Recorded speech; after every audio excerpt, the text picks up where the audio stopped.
You're listening to the ESO Network, your station for all things geek. Wake up! I'm Joe Heath. What? You can't just say something new. Yeah, I can, because it's the awakening. Okay. I'm Toni Heath, and I don't know what's happening. And this is the Watch-A-Thon of Rassilon.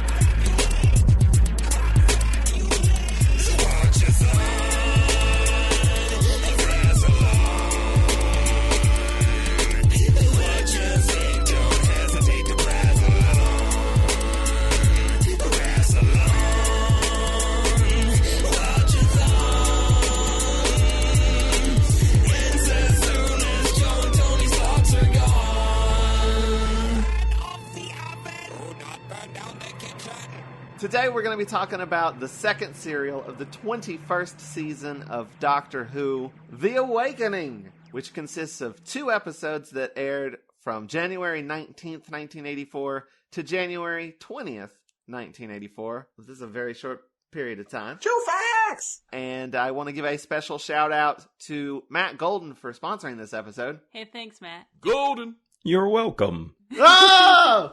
Who was that? It's Matt. It's Matt. We've got guests today. Can you guess who one of them is? Is it me? It's you! Welcome back, Matt. How are you doing? I am awake. Mm. Inning. I was about to say, that's perfect for the cereal. And we also have our Alan Siler. Yo, what's up? Yay! Woo! How are you doing? Dandy. Ooh. Nice. Yeah. So what was the last 2 that you guys were on together? Warriors Gate. Warriors Gate. You know, Yes. I was thinking about that earlier this morning. It's been quite a while since I've been on. I don't remember what the last one was. I think it was. Was it Warriors Gate or was it something else? Oh, I don't you're even asking remember. me. I don't remember. I don't remember what I had for breakfast this morning, so... Yeah, let's be honest, I am barely cognizant right now. I am barely cognizant at any point in time. I have just enough awareness to get through this podcast, and then after that, we'll see. Yeah, Warriors Gate was the last one you were on. Before that was Horns and Nymon. All of us meddling hussies all sitting around discussing a over-the-top story. Amazing. I can't tell you how many Nymon jokes I've seen on Twitter, since then, and been like, ha! I get it now. I know that joke. I get that reference. How many Nymons have you seen today? 42. 40. Woof. Yeah. Like 2.5. It's been a slow day. All right, let's dive right into The Awakening. Before we do you guys have titles or is it just me? I don't. I don't have titles. I like how you always throw this on to guests at the beginning of the podcast. Right. It's a pop quiz. Normally I try to, but I completely spaced on this one. I cleverly call the first one Part 1. No, that's my bit. Wait, I did halfway come up with a title, and it was The War Games. No, not that one. The short one. I like that. That's pretty similar to my title for episode 1, which is The War Games 2, the reenactment. Oh, that's good. Interestingly, The War Games was one of the working titles for this story. The War Game and Poltergeist. Yep, exactly. Ooh. So neither of those titles are very original. For historical purposes, it's interesting to note that Eric Pringle originally pitched this story way back early in Tom Baker, and it did not get picked up. So he resubmitted it to Eric Sayward as a 4-parter, and they decided it wasn't enough story to fill 4 parts, so they shrunk it down to 2. God bless him. I know. It took them so long to figure this out. Because I really like this one, but I don't know if I'd like it if it was 4 parts.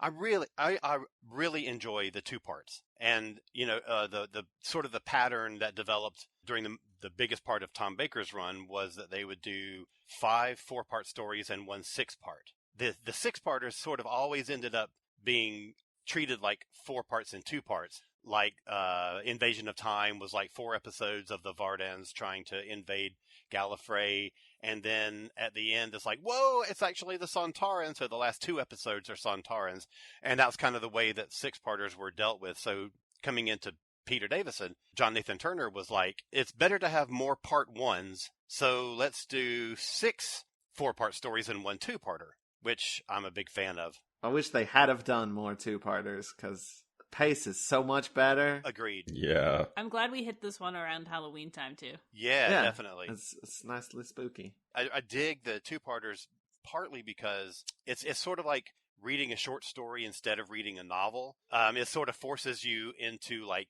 condensing down to your really important points and kind of like truncating your narrative frame a little bit to make it a tighter story. And there's a particular art to doing really good short stories, and I think that when the two-parters, when they're done well, they really pack a punch. And I think this one really does. I'm actually wondering if maybe they shied away from two-parters because I think it would probably be less cost-efficient for them. You're having to create a completely new environment, and you're only getting 2 episodes out of it. Exactly right. The 6-parters, like I mentioned earlier, Invasion of Time, use the same sets basically for 6 weeks instead of 4 weeks, and then having to come up with new sets for the next 2. So yeah, that's definitely a factor. And this one had a lot of location shooting too, which would make it a little bit more expensive than it would have done, otherwise. Right, they filmed in 2 different places, right?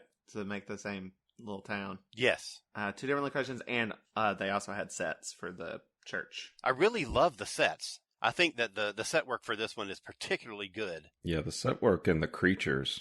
Let's talk about it. Okay. Let's do. Hey! So my first note just says, horses! Literally, we both screamed horses Yeah. when we were watching it. We were very excited I don't know why, it's just very exciting to see them to horses. see a horse. Yeah, there was horses in the last 2-parter, too.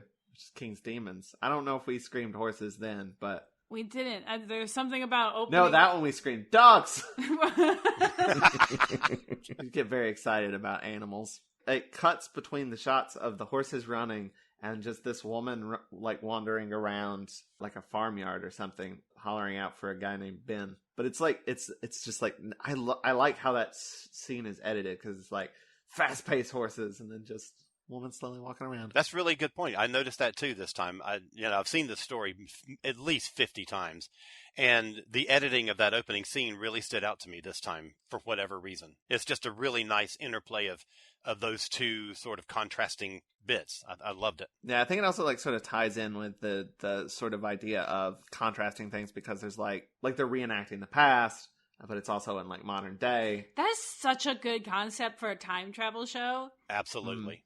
I was delighted about it the whole time. Have we ever seen anything like that on the show before? I can't think of anything off the top of my head. No. I can't either. The closest thing that I can think of is the Time Warrior, which starts in the present. Everything gets sort of sucked back into the past. Or actually, Day of the Daleks, where everything is the future and the present are really intertwined. Or even the War Games is a little bit that, because you think you're in the past, but you're actually in this weird amalgam of different time periods and stuff.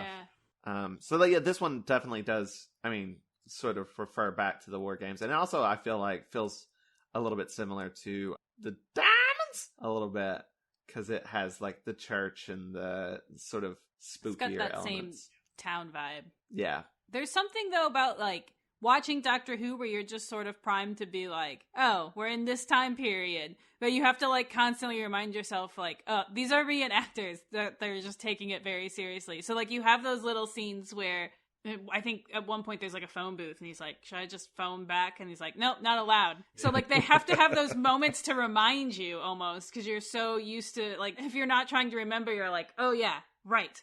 These people are all in are all in present time. Exactly. And that's such a good point too, because you get so involved in the sort of historical feel of this story that when the camera pans on that street scene and you see the phone booth, you're like, wait a minute, that's a mistake. And then they reference it in the dialogue and you're like, oh, that's right. We actually are in the age of phone booths, but we can't use them. It winds up getting, like, I think a little unintentionally meta, because you've got the costuming and everything like that, and we're used to seeing something that's not quite period accurate because it would be too expensive to just go full bore with it. So, you're used to seeing something that was clearly made 20 minutes before they went to air and going, okay, but it's meant to be from the medieval ages. Whereas, this time it was actually made, 20 minutes before they started the reenactment. Another interesting thing that really stood out to me is that this is the third season of Peter Davison, and each season had a two-parter. And the previous two-part stories were historicals. And so I think that sets you up for this one, thinking you're going into an historical story, and it has all the historical trappings, but it's a modern-day story, which gives it a really off-putting twist to it. And I think it's really, really cool and very successful. Alan, you saying that this was written originally for Baker, that makes a lot of sense to me. Like, this feels like a Baker horror era story. Yeah, it was originally submitted to Robert Holmes when he was the script editor. And so it definitely fits in with that whole gothic feel that his era had. That makes so much sense. So we have these reenactors, and then like the thing that you were saying intercutting was the school teacher, Jane, who's like the only person in this town who's like not participating. I like literally just for there to be a person who's like, oh right, we're in the 80s. She seems like the only person in this town that I would want to be her friend. She's the only one who has sense, it seems like. Absolutely. Until we meet like way on down the line, we meet Tegan's grandfather. He seems all right too. Oh, true, yeah. But Jane's basically like, hey, this is getting a little out of hand. Like, they chase her, like they're like running her down with like a spear while they're on top of the horse, like trying to like joust her. And she's like, hey, cut it out. This is not cool. I do not wish to be jousted. And she's like, please stop. And then they're like, we're just having a bit of fun. We're just boys being boys. And we meet Sir George Hutchison, who is the villain of this two-parter. Well, there's a bigger villain over him, but he's like our human villain. He's actually been on this show before, and I didn't realize it because he has way more hair. He played Fendelman in Image of the Fendal. Yes, he does. Gentleman. Yeah, he was like bald. Professor Fendelman. He's the guy in like the lab coat, and he's got the skull, and he's got a big mustache. But he looks completely different because in this one he's got like full on like head of hair, and he is playing it up too. He is having fun. I enjoyed his performance. Also, Glenn Houston, who played Colonel Wolsey, had been in Doctor Who before as well. He was in Hand of Fear, Sarah Jane's last one. Oh, nice. Who did he play in that? Was it just one of the lab people? Yeah, one of the professors. I don't remember the character name. Professor Watson, I think? Yes. He looks like a first draft of Stephen Fry. He's the guy that is kind of like, oh, we're just having fun. And then he's like, oh, man, maybe this is bad. Oh, Yeah. He's the one who comes around to Jane's way of thinking. Which takes an alarming amount of time. It really does. They're taking people prisoner and stuff, and it's like, hey, you guys are just playing, you're just LARPing out here. Maybe chill out. When LARPing goes bad. So following this scene, there was supposed to be a scene that got cut out of Chameleon. Bummer. Oh, poor Chameleon. It's interesting that Chameleon had an introductory story and a leaving story, and that's all you get. But there were other places along the way that there were intended to be Chameleon scenes, and they kept trying to work him in. And they're like, well, this doesn't work, or this is too long, so what should we cut? Let's cut stupid Chameleon. So they had this prop all along, and they just never used him, or when they did use him, it got chopped. Well, I've heard like the reason they didn't use him is because the guy that knew how to operate him died. Well, there is that, yes. But also, he can shapeshift. Yeah, just have him be a person. He could be a different character every story. How do you not figure out an economical way to have a shape-shifting robot in your story? He could just be a cup. A cup? Yeah. Someone needs some tea. Why would he be a bear? Doesn't even make sense. No, it doesn't. I'm making jokes just for Joe now. Thank you. Yeah. I mean, I feel like he has to at least be the same size as the robot, right? I guess Tegan was shorter. I mean, that was never the case for Odo. He could change into anything, even if it was a little rat. So I guess, yeah. Have him be a dog, and then there could be a dog on the TARDIS. And they could call it K9. Oh, wait. Yeah. He could just shapeshift into K9. He could just be another robot dog. One poorly operating robot swapped out for another poorly operating robot. That's a great plan. Beautiful. honestly, I watched the scene. It was awkward. It was very weird and awkward. So I'm not terribly disappointed that they cut it out. It had bad vibes all around. It did. Yeah, it felt very cursed. It was like, we're just gonna like prop Chameleon up against a wall, and then Tegan's gonna just talk at him. And everything he says is slightly threatening. And then he's like, I'm just going to use other people's voices. And Tegan's like, cut that out, it's creepy.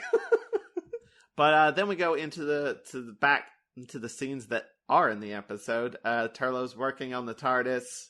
The Doctor said they're going to travel to meet to the present day so that they can go hang out with Tegan's grandfather, I guess. She has just so much family that shows up randomly. She really does. She has like a very big family that all keeps in touch, I guess. I think it's really cool because that's not something that we get with many of the classic companions. Like usually you meet them where they are, you get to know them who they are at that moment, and that's it. You don't hear about family or where they grew up. And we know that, Tegan grew up in Brisbane, and in Enlightenment, we saw her bedroom recreated, and we met her Aunt Lavinia. I mean, that was Sarah Jane, who was Aunt Vanessa. That's it. And so we keep getting these things, which ends up being a much bigger factor in the modern series, and even as early as Ace, who we get to know a lot more, which you guys haven't seen yet, I'm sure.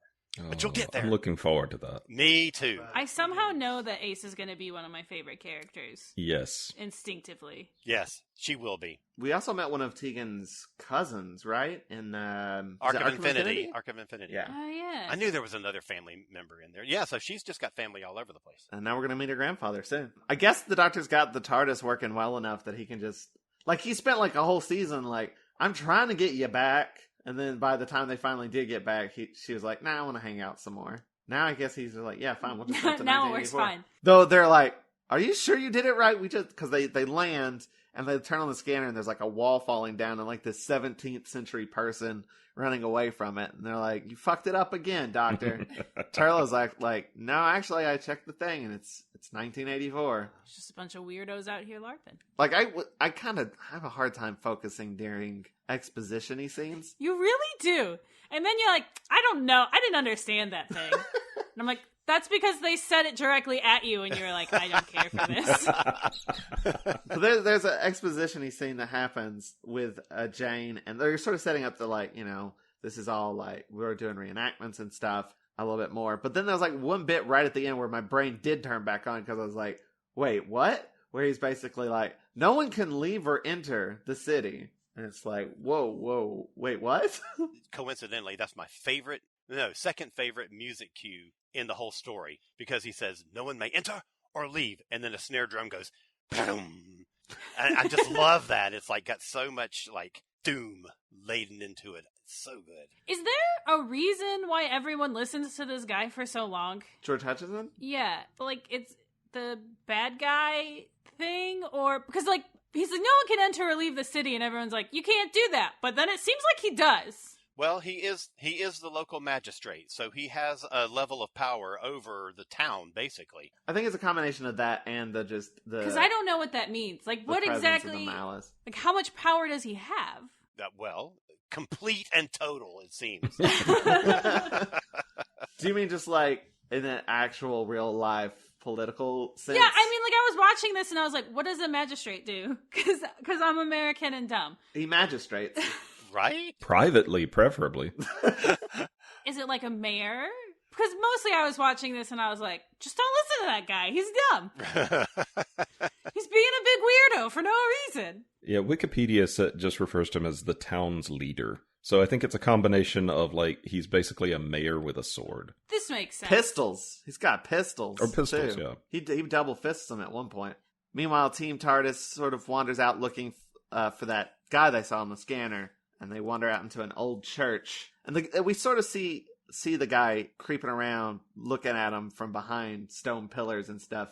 And he is straight up missing one eye. They got like makeup over it. So I don't even know how they did. I guess they just put like makeup over the one eye. And he's very creepy and just hanging out. But they wander out into this old church and they hear a noise. Turlough's like, what was that? And the Doctor says, it's a ghost. Yeah. And Tegan's like, what is wrong with you? But then they zoom past them to a wall, and there's a big crack in the wall that smoke starts pouring out of. And that crack looks very familiar to me. It looks like the 11th Doctor crack. Yeah. Did they purposely make the 11th Doctor crack look like this crack? No. I feel like I've said crack way too many times. Way too many times, yeah. I think it's just like, if you were going to draw a crack to be like, this is what one looks like, that's what you would draw. Yeah, I mean, it's a pretty prototypical crack. But yeah, it does look very similar to me. It's very ominous and creepy, and I enjoy it. Yeah, it's very atmospheric in a way that Doctor Who sometimes doesn't get to. Like, it really feels like a lovely gothic horror atmosphere. And sometimes Doctor Who tries for that and does not quite get there because of budget or time or whatever. Or lighting. Studio lighting in the 80s is notoriously bad, and everything comes out overlit. And this one, I think, really gets a good atmosphere, and lighting is used in a subtle and really effective way. Yeah, it helps that they're not on like a big white set. Yeah. The scenes that are shot in a church, they were actually shot in a church, right? Like that wasn't a studio set. That was a studio. Because it was on video instead of on film. Like the exterior and stuff is on location, obviously, but yeah, the inside is not, because like they needed to have more control over the set and like be able to tear down walls and stuff and put a big giant face in there. But yeah, it's definitely a lot moodier and it works very well. We were watching this with Chris. Chris was in the live stream, and she said that this feels like the second episode of a 4-parter.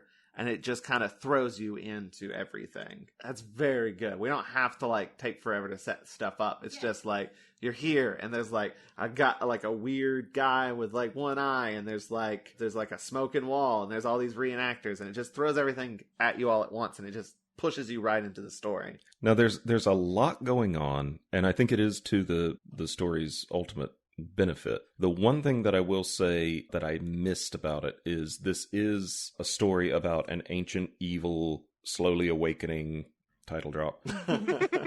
And, you know, it's gaining power. I do wish there had been a little bit more build up with that, because I love stories about like slumbering evils that, you know, are slowly coming back to life, because there's such a sense of dread in that. I do wish there had been a little bit more build up of seeing the Malus start gaining in power, because right now you just get tossed straight in, and like the Malus is already at the power level it's going to be at, you know, for the rest of the story, really. Yeah, good point. So there's no like gradual escalation of that sense of doom that it should bring. But that's really my only issue with it, because otherwise, like, it's action-packed, it's fun, it's scary, it's cool. If they wanted to use that prop more, that would be okay by me. Exactly. That big old head is creepy.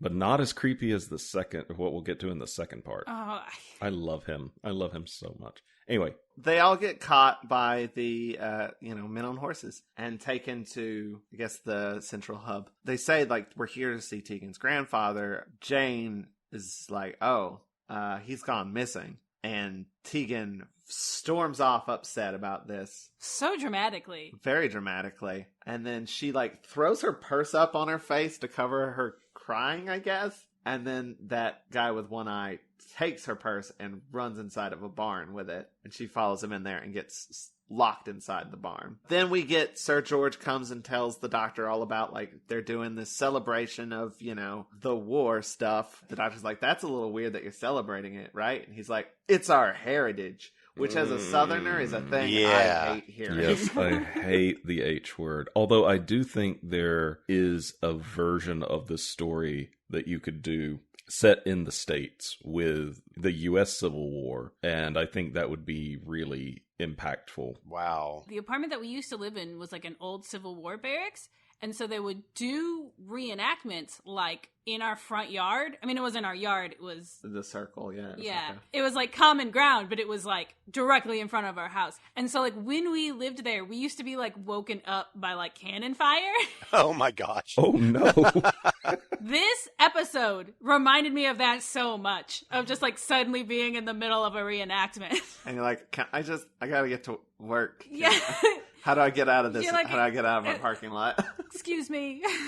Will you please move your horse? I need to get my car to the office. I need to get to the gas station. Like, Pardon me, I need to step into the 20th century for a moment. That is one thing, like, not being cognizant of the history of this conflict. You know, I have to liken it to the U.S. Civil War. And I just think about, like, the Malus feeding off of negative energy and stuff like that. And if you had it set here in the U.S., in the U.S. Civil War, it feeding off of that literal hatred. And I don't know, I don't know enough about the English Civil War to speak to that, so I don't know how impactful that hits for me. isn't that the story behind Old Green Eyes? That he feeds off of, like, the negative energy of the battlefields or something? Well, that's what created him. Oh. That's one of them. There's a whole bunch. Old Green Eyes, by the way, is our local local cryptid. cryptid. Yeah. Because we still live pretty close to that battlefield, so. It's just a nice park now. The doctor has, like, a conversation about, you know, the celebration and all that stuff, and they're, like, basically kind of holding him hostage. He just says something, and then there's a gun on a table, and he just shoves it and then runs out of the room. Is that what he did? I thought he just, like, messed up somebody's already messed up papers slightly. No, he was pushing the rifle away from the guy who would have grabbed it and held him prisoner or whatever. That makes so much more sense. I was in the same boat as Matt. Honestly, I was too, but when I was making GIFs for the episode, I was like, oh, he's pushing the gun away. Okay. I thought he basically did the Doctor Who version of the Archer's smoke bomb. Yeah. George isn't too worried about this until he finds out that Tegan is the granddaughter of, his name's, was it Andrew Verney? Verney, yeah. And then he's suddenly like, oh, well, then we gotta find them. So sends his men to go look for the doctor and Tegan and all that. This is when they can't use the phone. And I'm not really sure. I mean, I understand Verney's role in the story. He's a historian who was investigating the Malus and uncovered some truths. But when they discover that Tegan is the granddaughter, they're like, oh, well, make sure and find Verney's granddaughter and detain them. And why would that matter? I think because now there's somebody from the outside who can be like, hey, you can't just be detaining people. Well, sure, but that's the case whether she's granddaughter or not. But, like, she's specifically looking for this him, person. who can, like, expose their shittiness. She has more of an incentive to look out to find him. This specific man. She'll keep poking around until she does. It just seemed like his threat level jumped up a notch or two higher than it really needed to. I mean, that is definitely fair. But he is a very dramatic guy. Meanwhile, Tegan is still stuck in this barn, and then one of the creepiest scenes in the episode happens. She sees some, like, digital lights, which I believe Matt kept calling asterisks. This was the first time that I was watching it with the info track on. They actually spelled out in the info track, these are computer-generated asterisks. They're a bit blurry because, you know, it was made in standard definition and, you know, in the 80s. But if you look at it, yes, it's clearly just a typed asterisk. And there are a bunch of them that just kind of blink on and off. They blink on and off, and then the torso of a man appears. But not the head, just the torso. And then the torso fades out, and then just the head appears of this just shirtless old man. And then it just slowly zooms in towards Tegan as she is freaking out trying to get out of this barn. And then the barn door opens and Turlo comes in, and then the apparition completely disappears. And just the whole time I was just like, what the hell is this? This is a weird story in that there are elements of it that I almost intentionally misremember, because this whole thing is just sort of weird and dreamlike to me. I always remember that guy, like, laughing maniacally. Oh. He doesn't. He does not. He just sort of hangs around. I don't think he does, but that's what it feels like in my head, is like he's evilly laughing. Here's the thing about just this series. Staring. Is that there's so much about it that feels exactly like, I don't know if anybody else had this, but when I was little, I used to have nightmares all the time, but then, like, once you woke up to explain why it was scary, it was like, they were just these dudes and they were sitting around talking. But you wake up with like a sense of dread. Yeah, there was an air of menace that you Yeah, can't quite Yeah. explain. I used to have so many dreams like that, and this serial feels like those dreams, where it's like, it is just a head, but it feels menacing. But there's so much threat there somehow. Yeah, it makes sense to me that you remember it that way. It feels David Lynchian. I know. Oh, yeah. I feel weird using that as a descriptor sometimes because I feel like people overuse it, but it definitely feels Lynchian to me. Agreed. There's definitely that dreamlike quality that's... It's just there. It's not necessarily purposely trying to be like creepy and weird. It just is. Well, like there's no story reason, for instance, that like that happens, or like the one-eyed man is a one-eyed man. Like there's no purpose to that specifically, no story purpose. It's just atmospheric, and it's just creepy and eerie, and everything builds together to make just a sterling atmosphere for this. And that's, that story-wise, I think that is what it is trying to pull together this sort of negative energy to feed the Malus, right? Just a cursed serial. Yeah.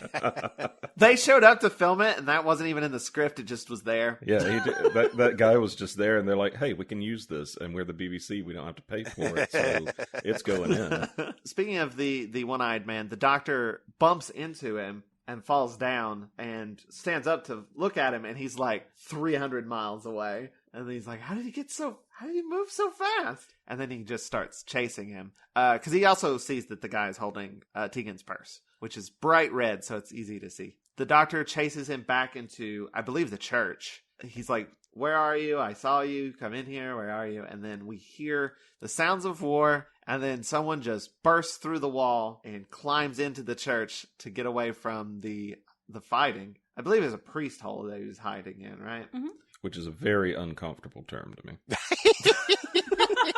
Oh, no. I know that they're a thing. It's just, we're in the year 2020, and no. Well, I didn't know about priest holes until we started watching Doctor Who, and it was like, I can't remember which one it was. There was a Tom Baker serial that mentioned a priest hole, and I was like, oh, what? Pyramids of Mars. That's going to be in my head Yeah. forever now. So, thanks for that. Well, the last time that I was on the podcast, I talked about the skin walking away. So I guess my role on the podcast is making something traumatizing every episode that I'm on. Thanks. You're welcome. It's like, Hey, thanks, Matt. Matt sent me a movie to watch that he really liked. It's called Ghost Watch, right? Ghost Watch, yeah. And in that, there's like this door underneath the stairs that they keep calling a glory hole. Nice. Glory hole means something else entirely to me. Oh. I forgot about that. Oh, no. Makes it a whole different kind of movie. So that's very similar to the priest hole, I guess. But anyway, this kid that breaks through, his name is Will, and I can't understand 90% of his dialogue.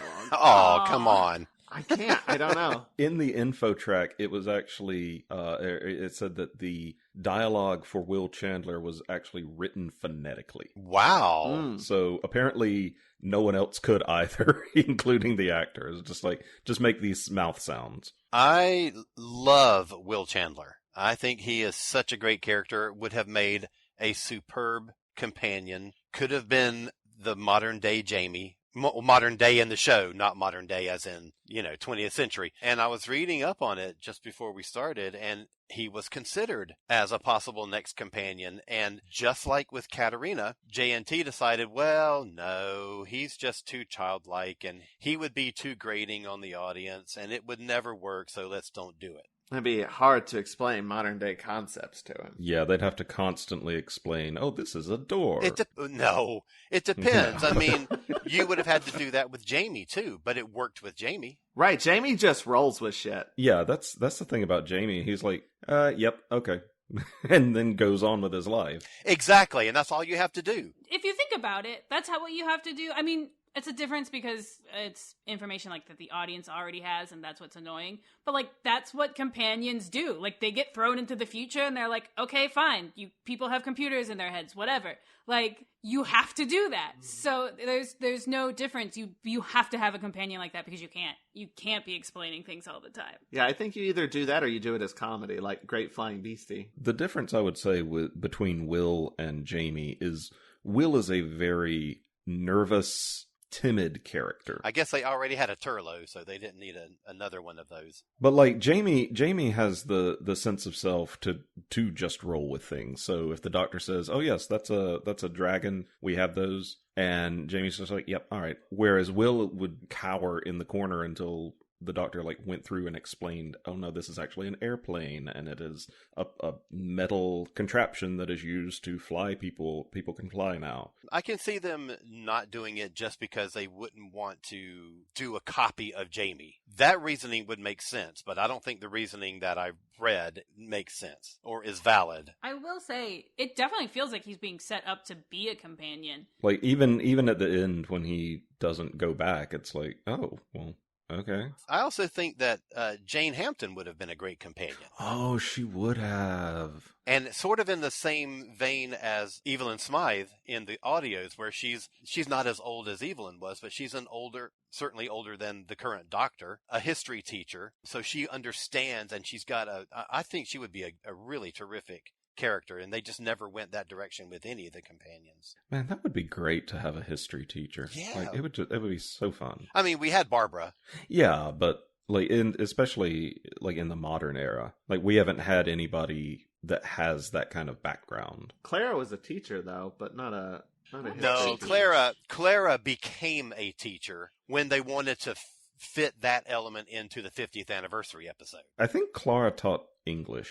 I think so too, yeah, because she was all about the Jane Austen and the kissing. Will sort of joins up with the doctor. Tegan and Turlo both wind up at the church and are like, "Who's this kid?" The doctor starts like explaining everything. It's like, "Oh, I've got this all figured out. This is the past mixing with the present. The dude with one eye, that's just a projection from the past. And oh, this kid, also a projection, but he's pretty benign." He's right about all of that except for Will being a projection. Will just somehow slip through accidentally. And then they're like, "Well, where are we going to go next?" And the doctor does this incredibly ridiculous thing where he takes a coin, puts it behind his back, then holds out his hands like, which hand is it in? But he does it with himself. It was such a good gag. I love that, though. I love it. And he looks disappointed that he was wrong. Yes. That's what sells it. He's just like, "Oh, shit. How did I get that wrong?" He opens his hand and it's empty. And he's like, guess we're going to the library. And then Tegan's like, always so scientific.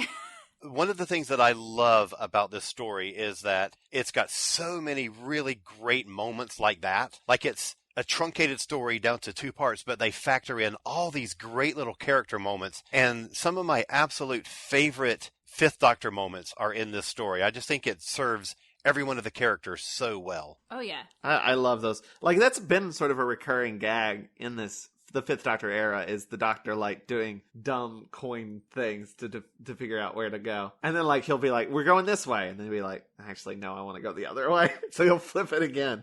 That sort of thing. And this is, like, the peak of it, I feel like. Maybe this all ties back to the last episode we did, which was Warriors Gate, when they were so obsessed with coin flipping. That's exactly what it reminded me of, too. It's how he remembers Adric.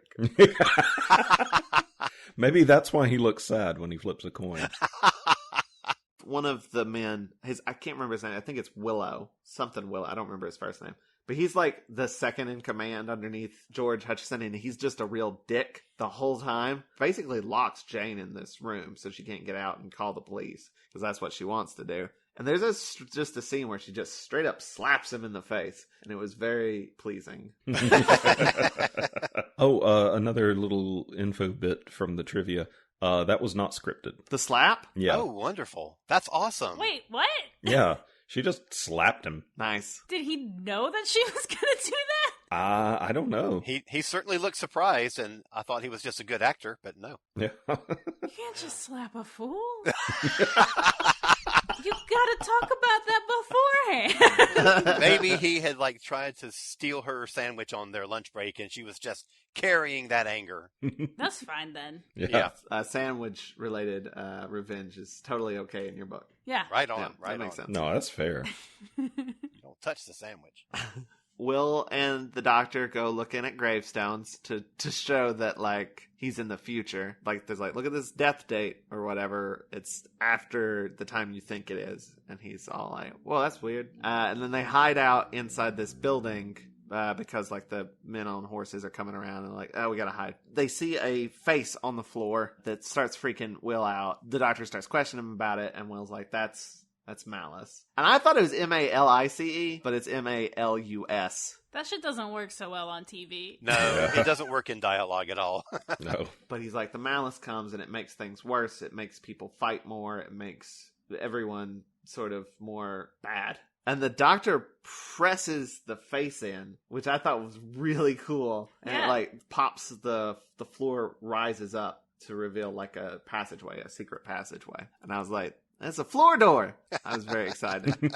I will say that the doctor should not have anything to do with faces in stone. Like it never it never ends well, even up into the current era with Love and Monsters. No. Wow. Do you think they have a love life? Damn it. Talk about a glory hole. You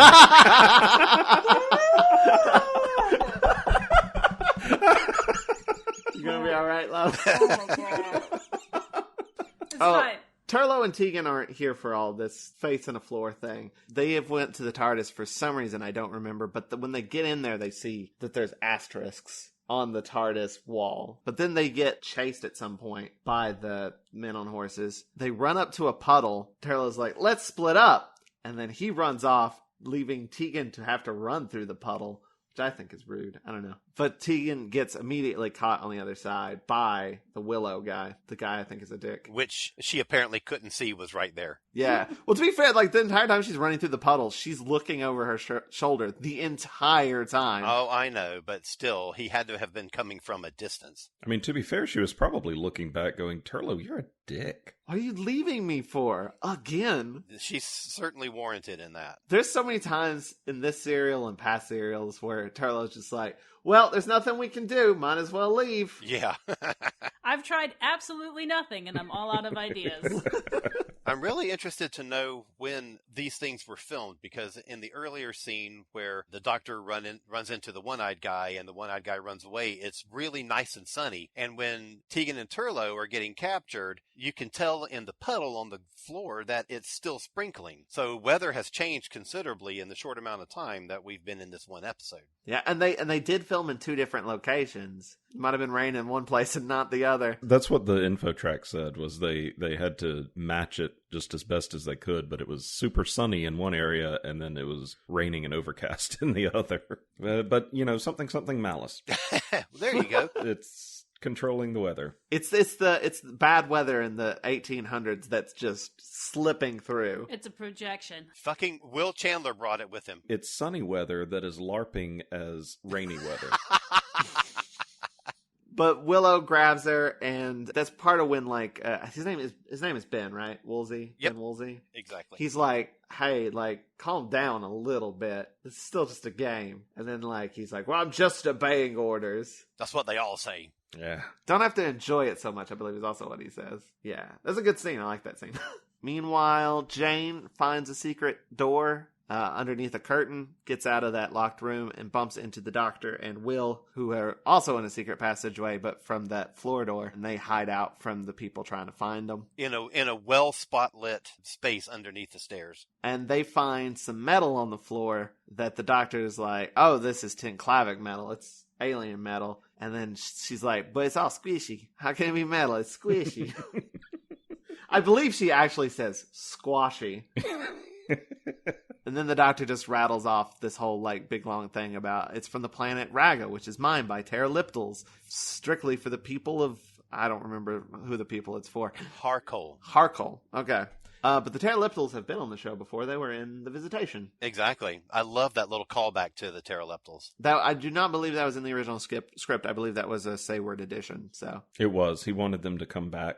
You know, those beloved Doctor Who villains, the pterodactyls. Clearly that worked out. They would be ones that I would love to see in the new series, because I would love to see, they were so well done for what they had available in 1983. I would love to see what a modern budget could do with them. Maybe they would have mouths that worked.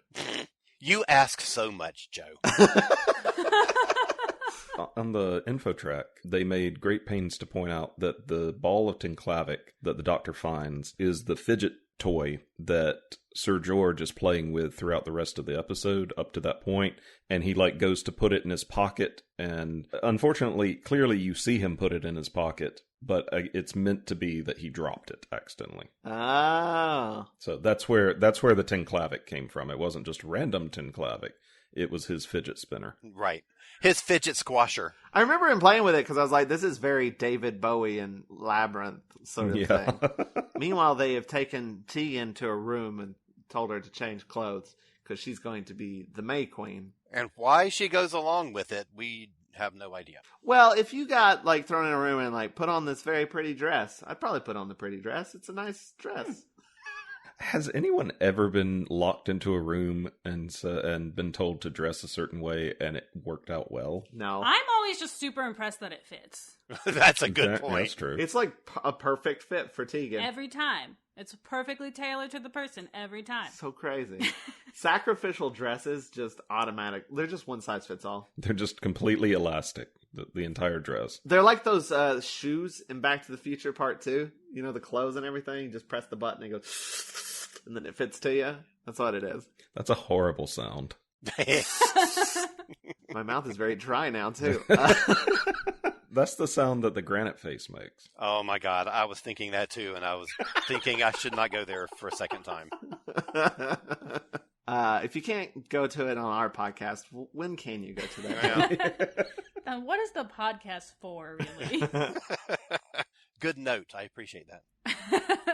So the doctor is looking around at they're in the church again. He's saying like all of this exposition stuff that he's put together. Like there was a recon ship that crashed here and it must have brought the Malus with it. The crack on the wall gets bigger and then the doctor just starts tearing the wall down and we see a glowing green eye and then we see the face of Malus, which looks, it to me immediately springs to mind Legends of the Hidden Temple, Olmec. Mm-hmm. Open the temple gates.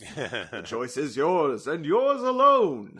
Just smoke and fog starts pouring out of it, enveloping the doctor, while Jane just screams, "Doctor!" Like she screams for a long time. Yeah. As the camera pushes in. According to the notes, it was meant for her scream to blur into the whine of the theme song. Which they did do one other time with Mel, which you'll see not too long from now. So I guess they didn't get it quite right with Jane, so they thought, we need to try this again with someone who's a professional singer. It's always impressive to me when Doctor Who, as a show, gets to actually do damage. So, like, being able to, like, rip parts of the wall out on screen, like, that's always fun to me because it's like, oh, you spent some money. It also looks fun. Yeah. Yeah. We kind of glossed over the whole exchange with the Doctor and Jane when they come up into the church and he's explaining the stuff about the Harkle spaceship and all that kind of stuff. I absolutely adore that scene. And that's where I sort of was sold on the idea of what a great companion she would make. That she just she is in complete disbelief, but comes around. I believe she says, I think I traded one madman for another. Yeah, and the dialogue in that scene is so well written. It's so snappy. I love the chemistry between the two of them. It's very good. But that's the end of episode 1, and we're now into episode 2, which I've called A Stonewalled Malus. It's sort of a play on a town called Malus. I don't know. Is it? Yeah. Okay, well, good job. Because it's a malice in a stone wall. It's there a you stone-walled go. Malice. I feel bad about it. I was very happy when I came up with it. Were you? Yeah. Because it's a play on that song. Well done. And now I feel dumb. No, please don't. Now reality's kind of set in. Yeah. Since we're at the change of episode part of the show, and since this is the first time I've been on since Naimon, I kind of want to take an opportunity to say that the 80s theme music and the title sequence is my absolute favorite in the entire 50 whatever years of the show. It really is very good. I love it. It's got like an urgency to it, like there's something that's just about to happen. You know, the older ones evoked a lot of mystery and a lot of ooh what's going to happen. But this one is like you're expecting something to jump out at you or something like that. It's just got such a tension to it. I love it. Yeah, I'm not super crazy about the neon logo. Like, that's not one of my favorite designs of the logo, but the theme song arrangement is good. It feels both alien and epic, which a lot of the ones in the past either leaned one way or the other. Yeah, good point. Oh, I guess I can make up a title for part 2.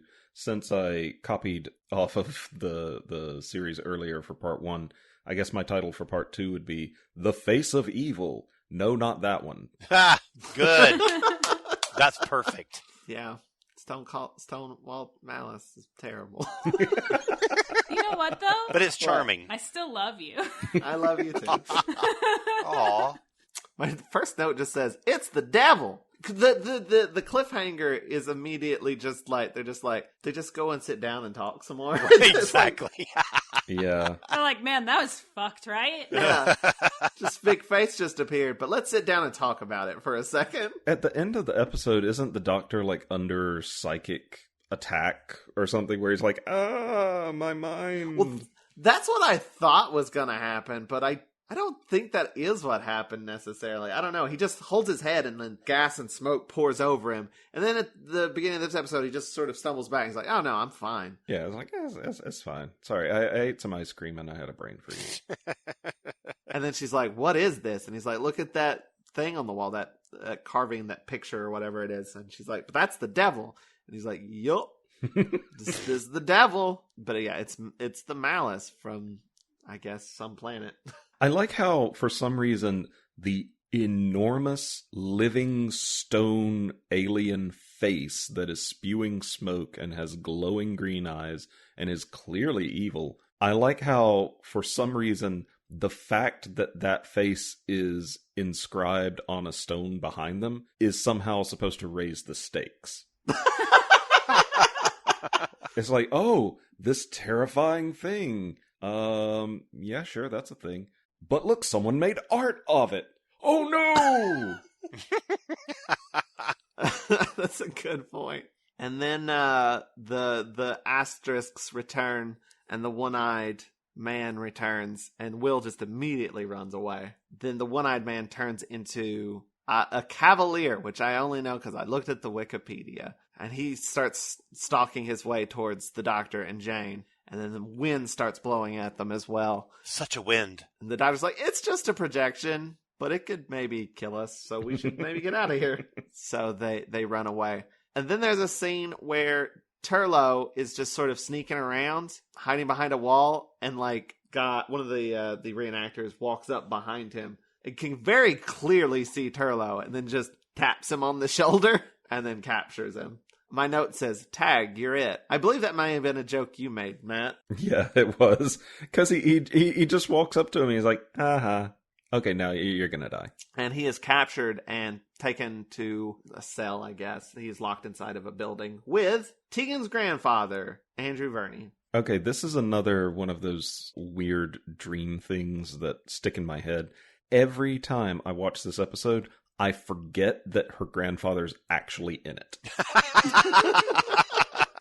Like, for some reason, in my head, they just go there, they go to find him, and then all of this other shit happens. He is just totally lost in the story, in my mind. To be fair, he doesn't do a whole lot. He really doesn't. No. He spouts some exposition, and then that's pretty much it. It's not really anything that the doctor hasn't said, though. And I don't think the story would have been affected much at all if they had never found him. Other than you would still have a mystery of what happened to him. So you have to show him at some point. It just doesn't add anything. Because all of the history of the town you get from the reenactors or from Jane, and all of the Malus stuff you get from the doctor. And then there's also this guy. Yeah, he basically just tells Turlo, yeah, me and Hutchison found the Malus. And then I was like, this is bad, and we need to do something about it. And he was like, no, and then put me in prison. That's basically it. He started making smoochy faces with the Malus, and I got awkward, and it just I was like, you shouldn't do that. And he was like, no, I should. And then I ended up in jail. My note just has this, and I don't know who says it, but I believe it was the doctor. The doctor says that the war games that are happening are creating psychic energy to power the Malus. And that's partially what the like little asterisks things are, is like feeding points. Turlo and Verney just start ramming the door because there's no guards around, so they can just try knocking the door down. And they do that for a good chunk of this episode, just hitting that door over and over again. Then the doctor and Jane realize that because like it's feeding off the war games and stuff, it's going to need to like amp up the seriousness a bit and then start doing the battles for real. And so there's probably going to be a slaughter, and they need to stop that. And part of that's going to be burning alive the May Queen, which is Tegan. They're in this area with Ben and the Dick guy, Willow. And I believe Hutchison. And Hutchison's just like, kill them. And then he leaves. And Ben is like, no, I don't think I'm going to do that.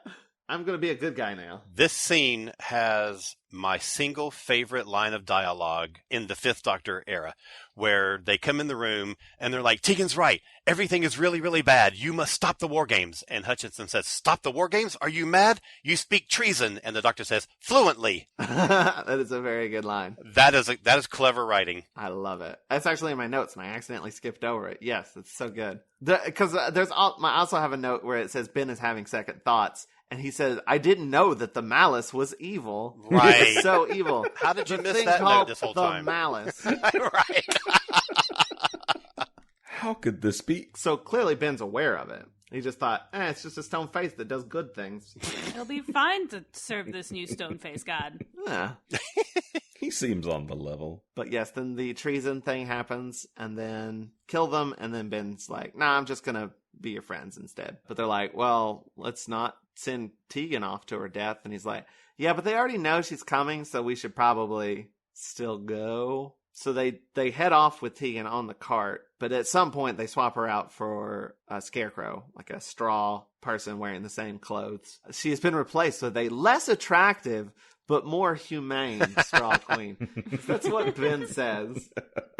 Also, the doctor finds Will watching the maypole being set up with the bonfire and everything nearby to burn Tegan. Hutchison gets really mad that they've swapped out Tegan for a straw person and is like, you've ruined it. And then that's the end of the episode. He just goes home. No, he's like, kill everybody. Then like all chaos starts breaking loose. Will comes out and starts swinging the torch around. These people are under some psychic suggestion, right? I hope so. Okay. Yeah, I would think so at that point, because the Malus is fed so much. Mm-hmm. Yeah, like Hutchison has definitely been affected the most, and then probably Willow, then like Woolsey and on down.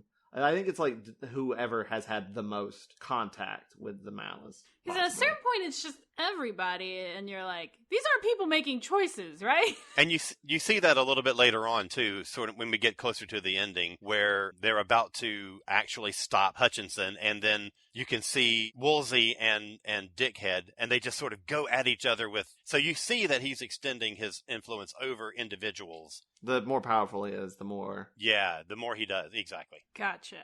But everybody, like, Will swings in to save the day, and with the torch, and everybody... Because, like, the Doctor and Will did get captured, but they get free, and they jump on the cart with Ben, and they get out of there on the cart. They go back to... I can't remember, they go to somewhere, but there's a shot where they park the horse, and they get off the cart, and they go through this, like, little building, like a little archway. Oh, the Lich Gate. Yes, the Lich Gate. And they run through it, and then they cut after that. And if they didn't cut, the scene would have continued with the horse also going through the gate and just knocking it completely down. It's hilarious. And they were like, oh no, do we have time to like rebuild this? Did we get the shot? Is it going to be okay? And luckily they didn't have to rebuild it and all that stuff, which I don't think they built it in the first place. So that's probably just some people's property they just destroyed. No. It is, yes. But luckily they didn't lose time for filming. That is the important concern. Yeah, so technically the Lich Gate, the word lich survived into modern English from the Old English word for corpse. So it's a corpse gate. Interesting. Oh, fun. Why not? just to add to the gothic horror of this episode. Turlough and Verney finally break through the door. They head towards the TARDIS. Everybody basically winds up at the TARDIS. There's a scene where like they walk into the church, Turlough and Verney, and I don't know, there's like something going on, and Verney's like, we've got to help them or whatever, and Turlough's like, nope, it's too late. There's nothing that can be done. Just so that he can do that once per serial. Turlough, you're such a weasel. Yeah, totally. So they go into the TARDIS. I'm sorry, I'm so excited. Awful. On the wall I is love him. this lizard stone. Lizard monkey thing. Ugh. I hate it so much.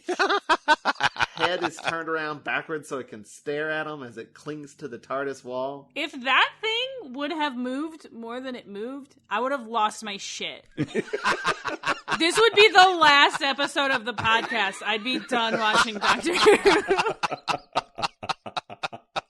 Wow. It is legitimately creepy. It's clearly a physical puppet, but it's also, when you first see it, it's not quite materialized all the way yet. So it's like a ghost puppet, and its movements are eerie. It looks terrifying. It's fantastic. It looks like it's going to move very fast all of a sudden. It's not. And you just Fun. don't know when. It's just biding its time. Oh, it's so creepy. It's about to get worse here in a second. So the doctor's like, I need to do a science to help stop all this. And he just starts frantically doing stuff in the TARDIS while I believe it's Willow and somebody else are trying to break into the TARDIS by like ramming stuff into it. And the doctor has a great line where he's like, everybody stay calm and don't move. And then he frantically runs away. Yeah, I like how the doctor just kind of is like, yeah, just everybody ignore the creepy monkey demon. It's fine. We'll deal with it later. It's a feature we have in the TARDIS now. Because, like, it doesn't have enough power to do anything yet, right? Right. And I think there was also like a scene when like they get to the TARDIS and the doctor's like, the door's just open. And Tegan's like, it already got inside, so... Yeah. They saw the asterisks earlier. And then there's more shit, and he's like, you should have closed the door. Meanwhile, George has a scene where he just starts screaming and holding his head because he knows things are going poorly at the church because of a psychic link, I suppose. Well, also, Turlough and Verney knock out George's men. They sneak up behind him while they're trying to ram into the TARDIS and hit him over the head with something or other. Bricks, probably. And everybody gets inside the TARDIS, and the doctor has done a science that basically cuts off the Malus from his psychic sources so he can no longer feed. And that causes the lizard monkey thing, to just ooze. It just goops. Ugh. It starts just melting. Green goop just falls out of its face. Which really looks like lime jello with bits of pineapple in it. It does. It's very desserty. It's just like leaking from its mouth and I think its eyes. It's just, it's so good. I swear, every serial in the Fifth Doctor era has had one character do green goop. I feel like It's every like they serial. bought it in bulk somewhere and just had to use it up. But never as effectively as this. No. True. The pterodactyls goop, the sea devils goop, the master gooped for no reason. Was it Time Flight? Yeah. Time Flight, right? Why did he goop? There was no reason for him to goop. That was a test run for later uses of the goop. It's just a very goopy era. Ugh.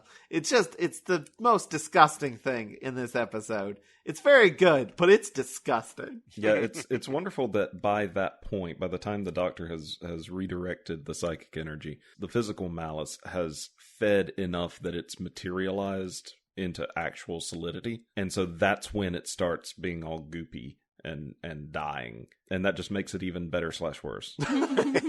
And then they run out of the TARDIS, and the Malus has created more projections of soldiers. And there's like 3 of them with swords that are all coming towards them. One of George's men, not Willow, the other guy, I don't even know if he has a name, to be honest, sort of stumbles out, like he gets up from having been knocked over the head by Turlough. Stumbles out, and then like the 3 projections turn their swords to him, and they all put their swords around his neck. And then we cut away. while he presumably is decapitated. And the Doctor says the thing he said in Warriors of the Deep, which is, brave heart, Tegan. I really like that line. The info track noted that this is the last use of that. It's only been used twice, I guess. No, because it was used before that. Was it? I don't remember. What was the first time? Well, I don't remember, but he used it in Enlightenment. He used it in the Five Doctors. Oh, I only noticed it in Warriors of the Deep. Huh. I wasn't paying close enough attention those other 2 times. It used again later on by Matt Smith to Clara. But in Enlightenment, when she was getting queasy and he says, Braveheart, Tegan, and she goes, well, it's not my heart I'm worried about. And he said that was like the third or fourth time it had been said. There's been a running thing, and I didn't notice it until it was almost over. At least he didn't use his other famous catchphrase, must blank. Yeah, mustache. Must whatever. Must brave heart, Tegan. Must brave. His other sort of trademark thing, which I have picked up on and have used for the rest of my life since that point, interesting. He has a certain inflection when he says it. And he says it when, in the first part, when he pushes the Malus face and the floor door opens and he goes, interesting. Curious Doctor is a good doctor. Then George storms in with 2 guns, like some kind of action hero. What are you, an American? And both Ben and the Doctor try to talk some sense into him, and it only sort of works. And then Willow wakes up from having been knocked over the head and runs in, and then has a knife fight with Ben, and they're like fighting each other. And in this sort of confusion and chaos, Will's like, I'm tired of this shit, and just shoves George into the Malus's mouth, presumably to be eaten. Which I am going to say is the only weak moment in this entire story. It's so silly. It makes no sense. It's not very particularly well acted, where he's sort of like, ah! And then just kind of like falls into the little thing. I just don't think it's a very strong ending for what has been an incredibly strong story. One part of that is how it's shot. You can see his legs are like flailing before the smoke comes in and comes in. And it's kind of that third Doctor thing of, okay, just feed yourself to the plastic chair and it's fine. Now, the info track did note that there was some deletions in the script, but George Hutchison's ancestor was supposed to be a warmonger who forced Will Chandler into fighting. So there was supposed to be an element of not revenge, but justice for this. Like, yeah, you caused me pain, and I'm going to push you into an Olmec now. Well, that's interesting. I feel like that's something that would have made more sense in a 4-parter where you could more firmly establish that. Right. Than something where you're just like, wait, what? And I don't really think that it adds anything to that moment in the story. No. It gives Will a little bit of a reason to randomly murder a dude. And the Doctor is so like casual about it too, because like Will's like, he was better off dead or whatever. And then the Doctor's like, yeah, it's fine. I mean, it's fine that you just murdered a guy. Let's move on. We got too much shit to deal with. Exactly. And we only have about 3 minutes left in this episode, so it's fine. Yeah, there's such a rush here. Like, almost maybe too much of a rush, because then we get, like, an extendedly long scene of, like, not much happening. No, that's great. That's great. But it's like, maybe they could have taken a little bit of time to wrap up this climax a little bit smoother. Yeah, that's fair. Basically, the Malus, like, throws a tantrum. Like, oh, you've ruined my plans. I'm going to destroy this entire church. And I guess myself, I don't. Yeah. So everybody escapes into the TARDIS. The church collapses. And then explodes? That's great. You rehearsed that, didn't you? No, we've just been married for too long. That was a great scene, though. I think the church explosion was really well done. It looked very good. The model work on that was really good. Excellent. I watched the making of, and they interviewed people who like lived in the town that they filmed in, and she's like, it was very surprising to see it collapse and then explode. We go there every Sunday or whatever, you know? Like, it was really adorable. They just interviewed these people in the town, and they're just like, it was so neat and nice having them here. They seem very, very cute. Except for our poor Lichgate. Yeah, right. That's okay. The townspeople will rally and rebuild. There's one guy who's like, you'll see people just in town, just wandering around a little bit lost, and you're like, those are the Doctor Who geeks. Everybody's just hanging out on the TARDIS, and turns out Will's a person and not a projection. Good call there, Doctor. Yeah. He's like, I guess I'm going to have to take him back to his time. Tegan's like, are you forgetting something? And he says, probably. What? Like, we came here to hang out with my grandfather. And they're like, can't we just hang around for a little while? Everyone's like, yeah, let's hang out. And the Doctor's like, I am outvoted, so I guess we're hanging out, I suppose. He's very much dragged into it. And then Turlough's like, yeah, I'd love to have some of that earth liquid hot brown stuff.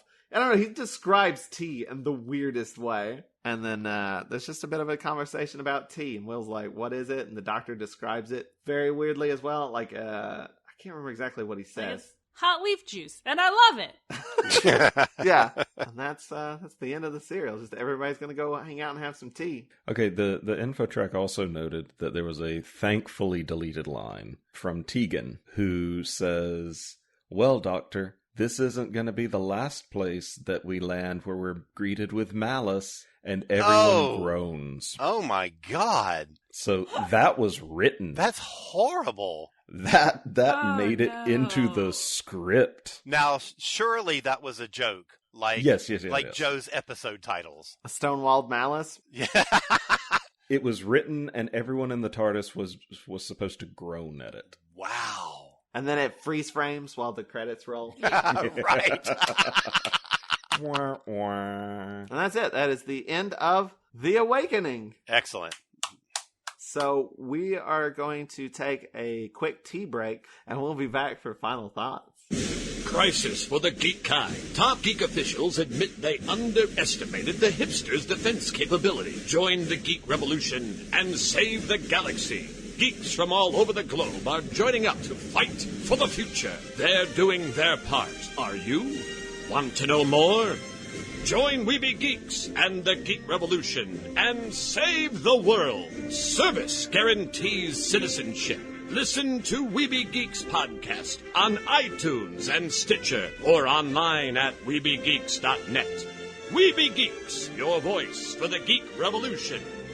Want to know more? And we're back. Tony, Welcome do back. you know what time it is? Yeah, I do. What time is it? It's time for my bit. Yeah, do your bit. Come on. It's 1:36 Yes. on Sunday. Mm-hmm. Is there any other information? October 18th, October 18th. Is there any 2020. other information that you would like? What do we do after you finally stop doing your bit? We do final thoughts. Final thoughts. Final thoughts. I absolutely love this story. It's one of my favorite Davison stories, partly because of the pacing, the editing, the really sparkling dialogue, the excellent key base story is so good.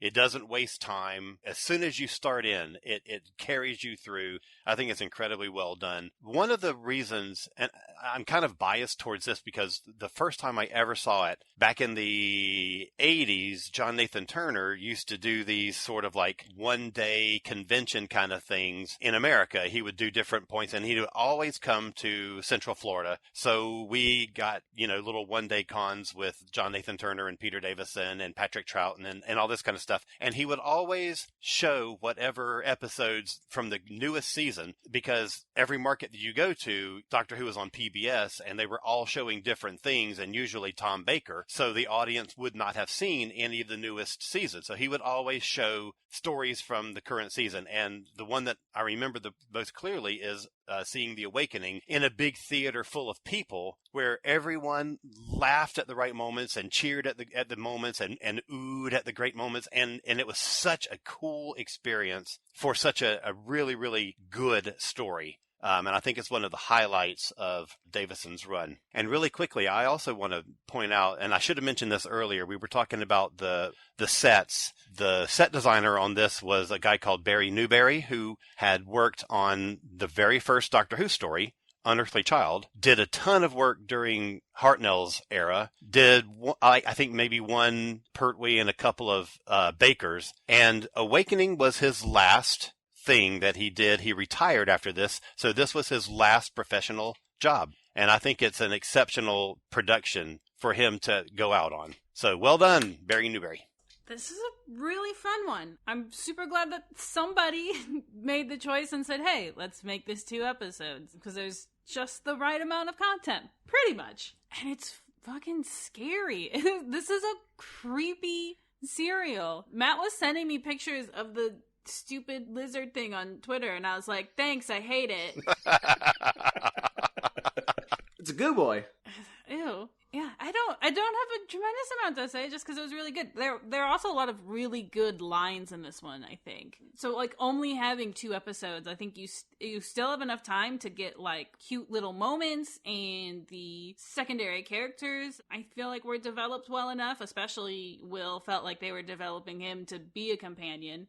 I like this one. Good and spooky. I really like this one. Like I said, I'm a huge horror fan, and so I'm always going to be drawn to Horror Who as my favorite iteration of Who. And this one is legitimately scary and creepy and icky, and just it has a fantastic atmosphere to it that, like I said, Doctor Who sometimes tries for and doesn't quite get to. But the Malus prop, the face is fantastic. The goo boy is fantastic. They're legitimately unnerving to look at, and the way that they're puppeteered, whichever one's the correct word. The ghost of Jim Henson's going to come back and like attack me. They really feel like they're there. You feel their presence there, but they're also sufficiently inhuman or alien enough that it's legitimately unnerving to watch them move and interact with the environment.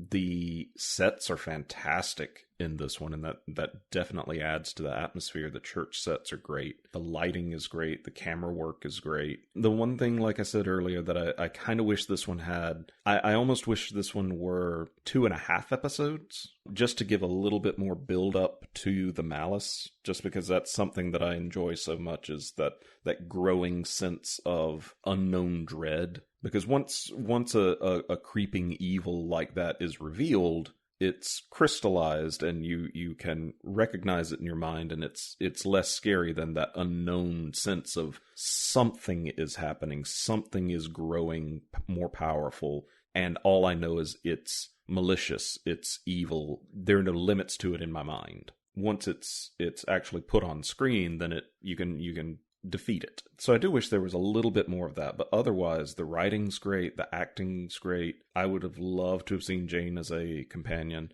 I would have liked to have seen Will for a few more stories. Davison's great. The bit with the coin is fantastic. The treason line is fantastic. It's good writing, but it's also down to his performance that really sells, like the coin gag or the delivery of treason. It's a good joke, but he doesn't play it as a joke. He does a defiant read of it. So, and it's a moment where he's showing kind of some backbone that the Fifth Doctor doesn't always show. Like he's a bit more of a pushover. So it's fun to see that those kind of elements all come together. Doctor Who doesn't really do Halloween episodes, but this is a perfect Halloween Doctor Who watch. Set in May.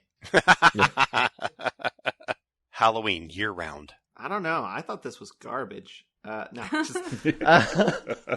I agree. I think this was a really good serial. I feel like it may be the first one that's done a lot of things that the Fifth Doctor era has tried to do and has done it the most successfully. Like, this is a particularly good serial for the Doctor himself. I think it's the best 2-parter that we've had with 5. Because, like, what else have we had? Black Orchid, which had a great first episode and a real shaky dismount. And then The King's Demons, which was just kind of there. So this one, I feel like, did the best that it could do with a 2-parter and did it very well. The pace is great. The story moves very quickly in a good way. It doesn't feel rushed, except maybe a little bit at the end, but not even then. It still works for me. Everything came together very well. Also, like, I feel like the Fifth Doctor era has been very sort of gooey and gross, but it works much better in this serial because it like is part of the mood of it instead of just being like thrown in there just to have it. It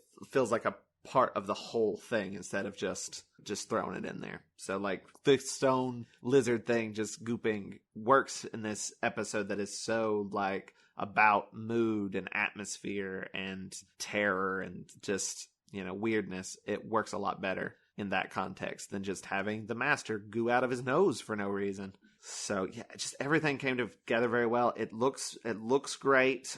I can't say enough about how great that face looks. It looks so cool. Whoever designed that did a very good job. I love the face of Malus. And it was just a fun episode, and it's very good coming up. I always enjoy when there's like a really good episode following an episode that kind of wasn't that great.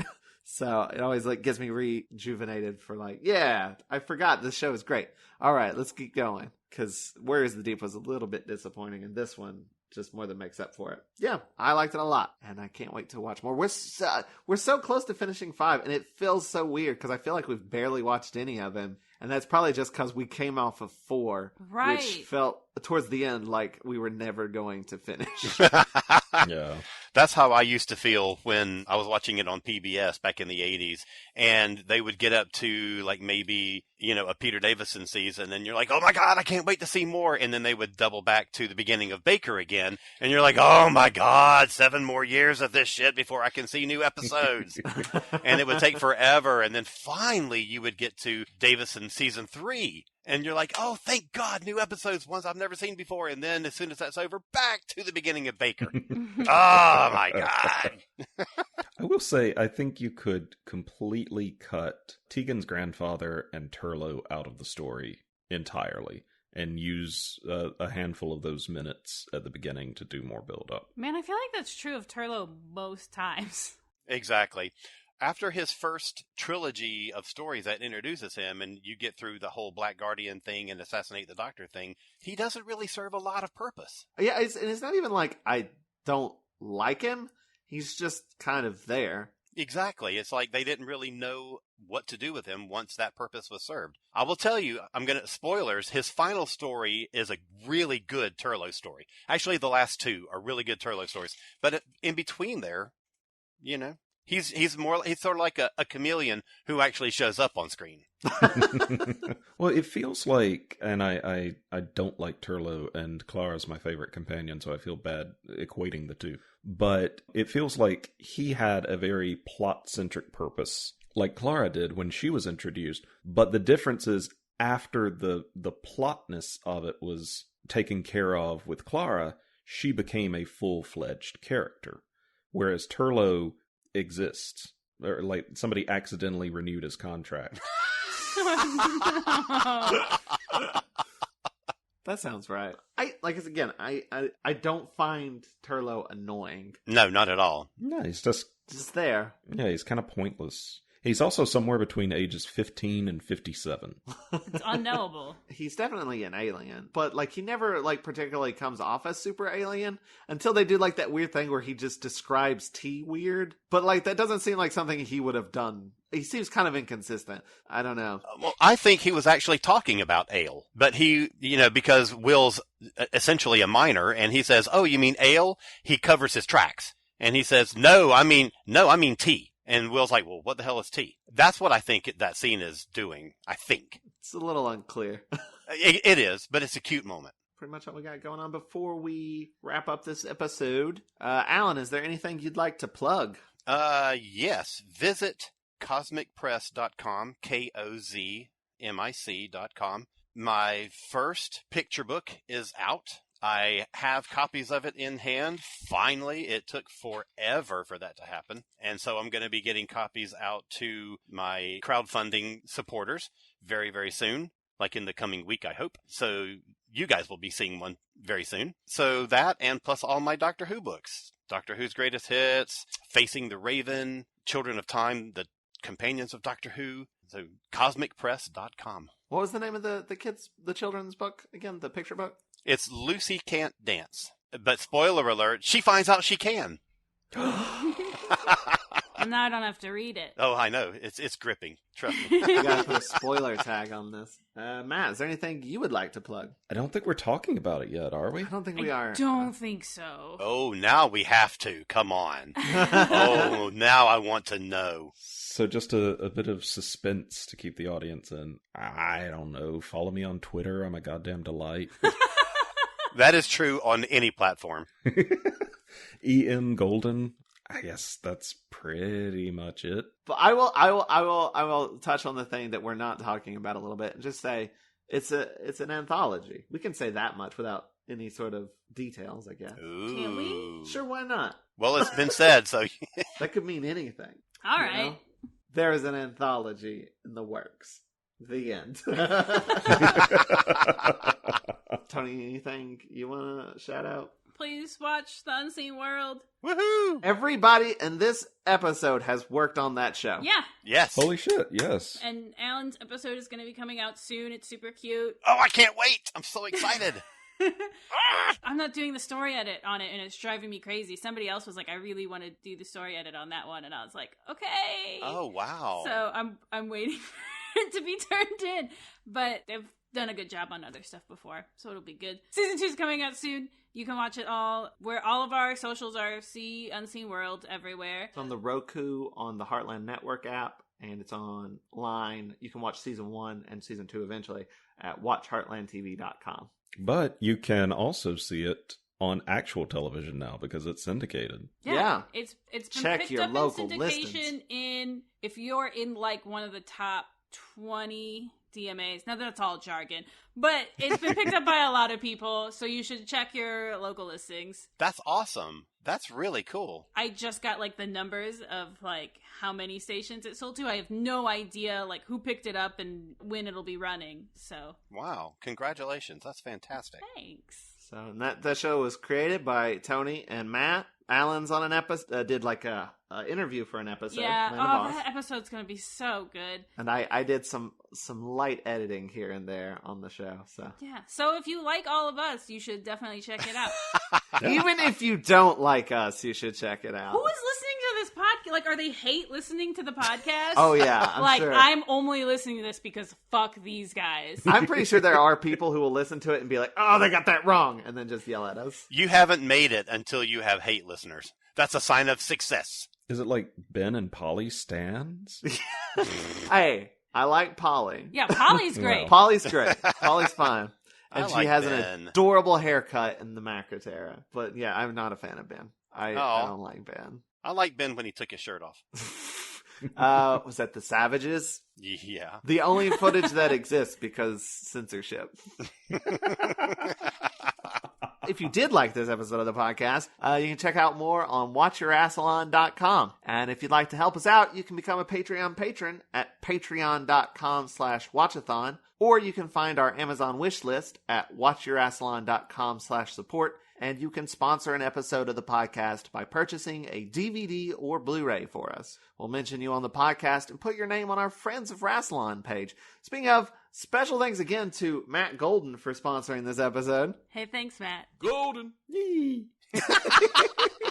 And I also want to give a special shout out to Vincent E.L. for providing us with our amazing theme song. Thanks, Vince. You can check them out at soundcloud.com/VincentEL or vincentEL.bandcamp.com. And tune in next time when we talk about Frontios, Ooh, that's a good one. which is a Doctor Who serial. Doesn't it sound like a serial? I was just about to ask. Frontios. Is it Frontios? Is that how you pronounce it? Frontios. Frontios. Frontios? Sort of. You listen and see if all the actors say it the same way in the story. Those are my favorite. But that episode is sponsored by Frontios, a sugary treat for all ages. Oh, I get it. When she said it sounds like a cereal, I was like, well, it is. It's 4 episodes. But now I know what you mean. Now I know what you mean. I get it. Like a serial killer. I get it. No. But until next time, keep calm and wrestle on. Goodbye, and I love you in a platonic parasocial way. Bye. Bye, y'all. Bye. Farewell. Don't die. Oh. Wow. It's a good sentiment. Well, yeah, true. Especially Patreon patrons. Make sure you don't die. Oh, God. Oh, Wow. yeah, please. Jesus. Their automatic payments will continue on after their demise. Oh, that's true. It's fine. Yeah, go ahead. Go ahead. It's fine. Wow, this took a dark turn. What a bad energy to end the podcast on. I can make it even worse. It's Malus. Oh, God. Stonewalled Malus.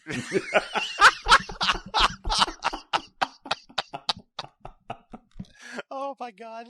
You speak treason fluently. This has been a broadcast of the ESO Network. Be part of the crew and help support our shows by donating to our ESO Patreon or by shopping for the TeePublic store, which can all be found at www.esonetwork.com. The ESO Network, your station for all things geek.